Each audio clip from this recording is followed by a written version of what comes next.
ياه، دي حكاية غريبة قوي. بس انت عاوز تقنعني انكم فعلا جايين من زمن تاني؟ هي دي الحقيقة يا مولاتي. انا مش قادرة اصدق. دي حكايات بنسمعها في الاساطير، بنقراها في كتب اللي سبقونا، لكن معقول تكون بتحصل بجد؟ مش كل الأساطير خيال وبس، في منها حصل، بس من كتر ما هو شيء يفوق العقل بيبقى صعب نصدقه وبيتحول لأسطورة. طب يعني انتوا جايين منين؟ زمانكم شبه زماننا كده ولا مختلف؟ يوه، ده مختلف جدا يا مولاتي. ده احنا عندنا أفلام ومسلسلات. ايه؟ مسلسلات؟ وعندنا انترنت، ووصلنا للاي اي. ايه؟ وعلوم الاتصالات بقت في حتة تانية. علوم اتصالات؟ ده ايه العلم ده؟ اكتشفتوه في زمانكم؟ انا مش فاهمة منكم حاجة. بالراحة عليها يا فهمي. يا عم عادي، دي علوم اتصالات. هي مش عارفة أي حاجة من اللي انت بتقولها. ماشي. خدي مثل، يعني لو تخيلنا انك حبيتي تحذري حد من حلفائك من خطر هيحصل، هتعملي ايه؟ ايه، هبعت له جندي برسالة عن طريق البحر واحذره. والجندي ده بقى هيحتاج قد ايه عشان يوصل؟ يعني حسب المسافة، ممكن يومين، ممكن 3، ممكن أكتر. في زماننا بقى يا مولاتي ممكن الرسالة دي توصل في ثانية. ممكن احنا كلنا نروح لأبعد مكان في الأرض في كام ساعة بس. إزاي؟ كل وقت زي ما في أشياء مبهرة، في تحديات وصعوبات ما تتعدش. صعوبات؟ زمانكم باللي انتوا بتحكوه ده أكيد ما فيهوش أي شيء صعب. بالعكس يا مولاتي، زماننا الحروب فيها أكتر، شكلها طبعا اختلف وبقت معقدة أكتر. كل تطور بيحصل زي ما بيزود راحة البشر بيزود مشاكلهم. ورغم التقدم الطبي الكبير إلا إن الأمراض أخطر وأكتر بكتير. مفيش زمن ما فيهوش مشاكل. مولاتي، السيدة اللي بتقول إنها تاجرة حبال هي والمساعد بتاعها عاوزين يقابلوكي. خليها تدخل بسرعة. أمرك يا مولاتي. مولاتي العظيمة كليوباترا، أخيراً قبضتي على المحتال ده. هو ده اللي بيحاول ينقش معلومات مزيفة على جدران المعابد والكهوف عنك يا مولاتي. أنا؟ ده أنت اللي هنا عشان... اسكت يا مزور يا عدو الملكة، احنا فاهمين ألعابك كويس. يعني انت بتتهمي يحيى انه السبب في كل اللي حصل؟ طبعاً يا مولاتي.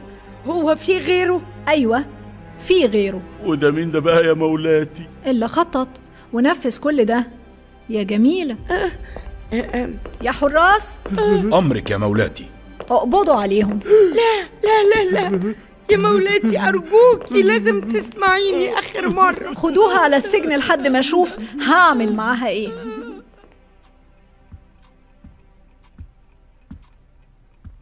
يحيى، اصحى يا يحيى. يا والدي، صباح الخير. والدي وصباح الخير. انت العصور اللي بتروحها دي يا يحيى أثرت عليك ولا ايه؟ العامية المصرية، تنشيط. بابا صباح الخير. صباح النور يا يحيى. هو فين سينو؟ سينو رجع زمنه يا بابا خلاص. رجع؟ وانت ما قلتليش ليه يا يحيى؟ ما حسيتش ان الموضوع مهم بالنسبة ليك يا بابا. انت كنت عاوزه في حاجة؟ لا، بس على الأقل أختك كنوز ترجع تنام على سريرها. هارتني ترفيس وهي نايمة، ادتني واحدة كانت هتوقعني من على السرير. وانت بترفض زيها كده يا يحيى؟ لا، التعليمات اللي عندي اني بنام بشكل مستقيم عشان مفيش حاجة تبوظ. تبوظ؟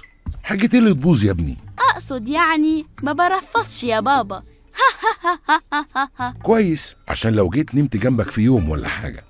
المهم بقى قولي، سينو فجأة كده قرر يمشي؟ هو فجأة قرر يقوم وقال لي أنا مش مرتاح في زمانكم يا يحيى، عاوز أرجع لحياتي في كيمة وأعيش بين الأهرامات والمعابد. هو حر. قوم يلا انت بس عشان تجهز للمدرسة. حاضر يا بابا. أنا فين؟ أنا حاسس إني تايه. اوصف لي كده، شايف إيه؟ خيالات، جزء من كيمة وجزء من العصر الحديث. حاسس إني خفيف ومش قادر أتحكم في راسي. طب جرب كده تختفي. أختفي؟ الله. اسمع الله عليك، الخوذة دي شغالة زي الفل ولا هيقدر يتحرك من مكانه. الخوذة دي بتسيطر على أي إشارات عقله بيديها لجسمه، يعني تقدر تقول كده إننا مسيطرين عليه بشكل كامل. مساء الخير يا باشا. إحنا هنعمل إيه مع سينو؟ لازم يفضل تحت عينيكم. خلوا الخوذة دايما على دماغه. أنا خايف سعادتك يروح فيها. قلبك بقى خفيف ولا إيه يا فضولي؟ لازم نفضل مسيطرين عليه.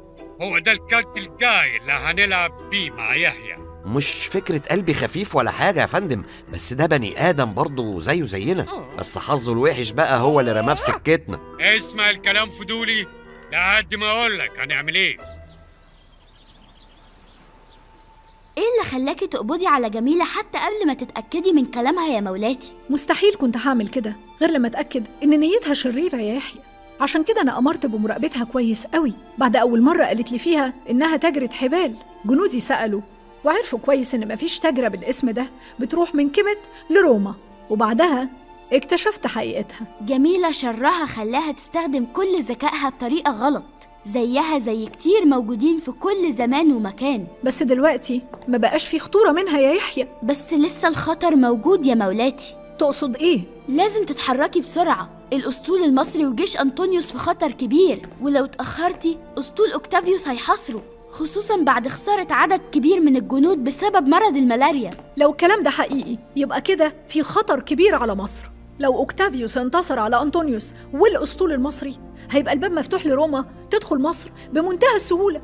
قبل فجر اليوم الجديد هنتحرك. أنا للأسف مش هكون معاكي يا مولاتي، لازم أرجع تاني لزمني، واسمحيلي آخد جميلة وحسان معايا.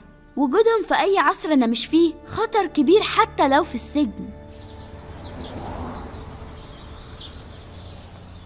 يعني امتحان رياضيات مفاجئ، واللي ملحقش يذاكر بقى يعمل ايه؟ ويا ترى بقى الامتحان هيكون من اول المنهج ولا الكام درس بتوع الاسابيع اللي فاتوا؟ مش هتفرق.